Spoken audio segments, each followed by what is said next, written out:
जितना भी आप सोच के जाते हो वो फिल्म को देखने के लिए, लेकिन फिर भी वो अनएक्सपेक्टेड ट्विस्ट आता। पिक्चर का क्लाइमैक्स हमारे पास पहले था, फिर पूरी पिक्चर लिखी गई थी बाद में। ये भूल भुलैया 3 के साथ हुआ था। इवेंचुअली बिकॉज़ वो 3 घंटे की पिक्चर हो रही थी, सो थोड़ा-सा डांस कम कर दिया। Bhool Bhulaiya 3, one of my favorite cinematic moments of the year is your extremely empathetic portrayal as the transgender prince. So इस टाइम पे जब हाइपर मैस्कुलिन हीरोज आ रहे हैं, we see you dancing to मेरे ढोलना, which is amazing. Why not? People, I think people should be talking more about it. So आपकी कोई reservation थी उस टाइम पे कि ये करना चाहिए, क्योंकि अक्सर हमारी सिनेमा में ये कैरिकेचर की तरह प्रेजेंट होता है, but you really took it so far. Ironically मैं आपको एक कहानी बताऊंगा कि जब भूल भुलैया 2 रिलीज हुई थी और वो बहुत बड़ी हिट हो गई थी उस टाइम, तो उसी के वीकेंड के जस्ट बाद ही या एक हफ्ते बाद ही ये क्लाइमैक्स का पोर्शन भूल भुलैया 3 का वन लाइन आया था, जो हमारी टीम ने सुनाया था हम सबको।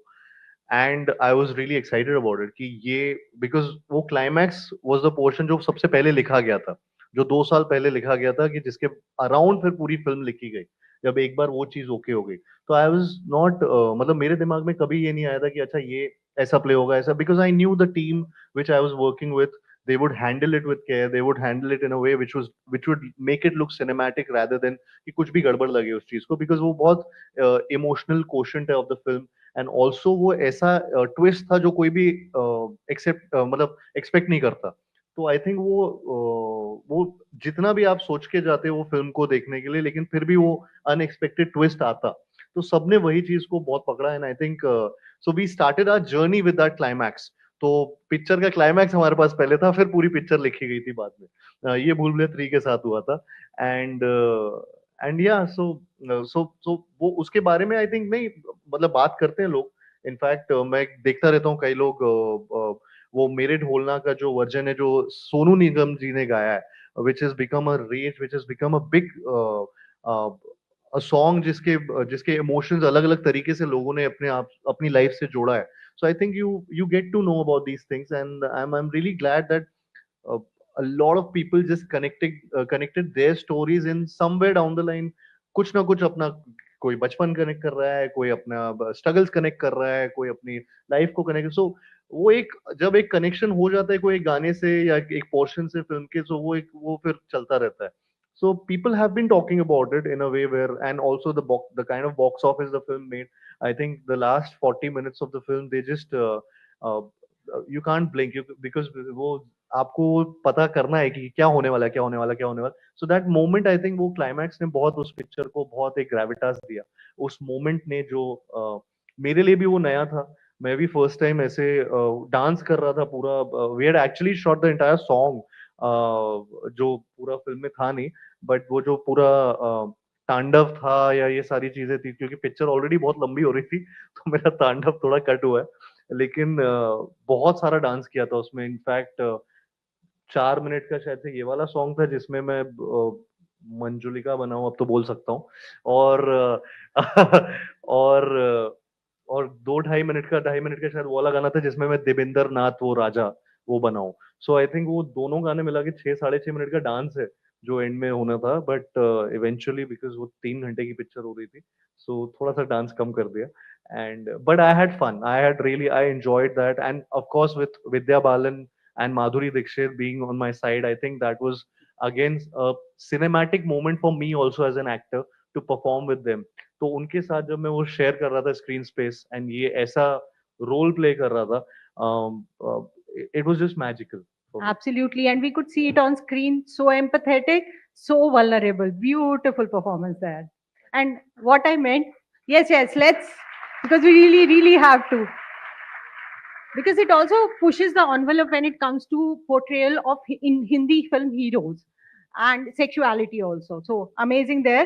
Diwali was all about Singham again, Bhool Bhulaiya 3. Both have much loved franchisees, and Singham again came front loaded with actors, but you guys, Bhool Bhulaiya 3, quietly but definitely, outpaced it on the box office. You guys received so much love. So what was that feeling like? I don't know, we were just relieved कि picture चल गई हमारी। हम लोग सच बताऊंगा बहुत nervous थे, बहुत एक्साइटमेंट तो था लेकिन बहुत नर्वस भी थे, क्योंकि दो बड़ी फिल्में दोनों आ रही हैं। एंड पहले हम लोग थोड़े से स्ट्रेस फ्री थे जब सोलो रिलीज थी, दिवाली था तो तब एकदम एंटरटेनर आ रही है, यू नो कि हाँ, people will enjoy this film, they will go to the theatre. Suddenly जब दोनों फिल्में एक साथ आने लगी उस दिन, तो उस दिन से एकदम धड़कनें बढ़ गई थी हम सबकी, कि क्या होने वाला है। काउंटडाउन बन गया था कि 10 days to go, 9 days to go. हर बार लगता था अरे यार अब क्या होने वाला है। फर्स्ट डे, डे वन आपको फ्राइडे हमेशा लगता है आपकी पहली फिल्म रिलीज हो रही है, तो वो वाली फीलिंग थी। And and when the film worked, I think we were just relieved, nothing else. मतलब वो ऐसा था कि हम लोग एक दूसरे से बस बहुत खुश थे कि भाई 2 साल की, 2.5 साल की मेहनत थोड़ा रंग लाई। And and yeah, it was a, yeah, it's something which will always we'll always remember this for ourselves actually. Yeah. What's your take on, like you just spoke ki there was a little there was a lot of nervousness, little bit bhi nahi. So box office clashes, especially when two big films come at the same time. What's your take? Because you are somebody, even business of cinema, you are quite your understanding is great. मुझे ऐसा लगता है कि दिवाली के time पे क्योंकि वो इतनी बड़ी हॉलीडे है, तो तब वो दो फिल्में आ सकती हैं। एंड ऑल्सो जब हम हमारी दोनों फिल्में आ रही थी, विद भूल Bhulaiyaa also, with Singham also, दोनों के जॉनर्स बहुत अलग थे, बहुत ड्रास्टिकली बहुत अलग थे। एक एक्शन फिल्म थी, एक हॉरर कॉमेडी थी। तो कहीं ना कहीं आई फील कि बहुत स्पेस था, एम्पल अमाउंट ऑफ, मतलब लोग, इनफैक्ट बोनांजा था जो मूवी लवर्स हैं उनके लिए, कि दो फिल्में आ रही हैं, यहाँ पे फिल्में ही नहीं आ रही थी। तो अचानक से एक ही फ्राइडे में दो फिल्में आ रही, तो आई थिंक स्पेस बहुत था। बट बट अगर ये नॉर्मल कोई फ्राइडे होता तो शायद से मुश्किल हो जाती चीजें किसी ना किसी फिल्म के लिए।